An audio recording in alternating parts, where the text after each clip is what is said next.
Welcome to PrimeTime's tutorial on closing pay periods and exporting payroll in PrimeNet. When we log on, we come to our dashboard landing page.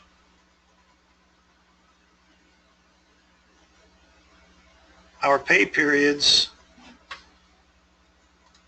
are stacked one on the other in here in our timesheets. We can see that this pay period is open. This is our current pay period. I can go back. This pay period is open. This is open. And we go back a little farther. I know I closed these. We can see that this pay period is closed. I cannot edit any transactions, add anything, delete anything from anyone's time card when the pay period is closed.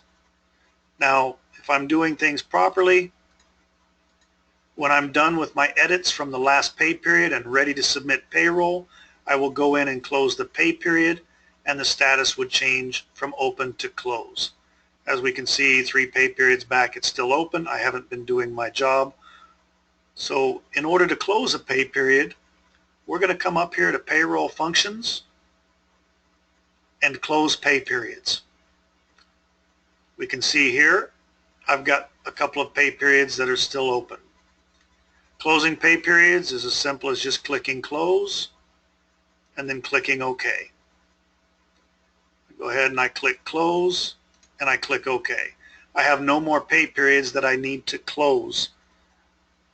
There's nothing left here. So when I go back to my edits and time management, click on my timesheet, I can go back to the last pay period, and now I can see that it is closed. By the way, if you are using timesheet approvals, where you're having employees approve their timesheets and perhaps their supervisor, the timesheets need to be approved before you can close your pay period. Once all of the timesheets have been approved, then you would be able to come in, click on Close Pay Periods, and the Close option would become available, and you would click Close, click OK, and that would close the pay period. Once the pay period is closed and you've run your reports and you're ready to submit payroll, we can export our payroll. We're going to go up to Payroll Functions again, down to Export, Run Export. It's going to ask us which export we want to use, and some people might have multiple exports. I'm just going to choose the payroll export. You would choose the one for your specific payroll company. Pay period state. I've closed my previous pay period, so I'm going to choose closed. Now I'm going to look for the pay period that I want to export. Scroll down, 9/18 to 9/24. That's the last one that I want to export.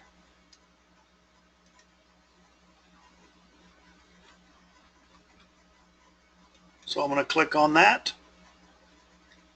I select Run Export, and if I had any data in there, it would ask me where to save my file at.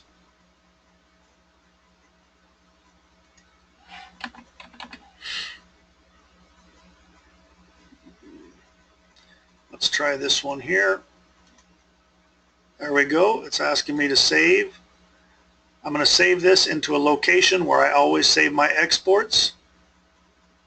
I'm going to click on the name so it doesn't try to put a 1, 2, 3 or anything else like that when you try to save and it comes across the file name you're trying to save it as.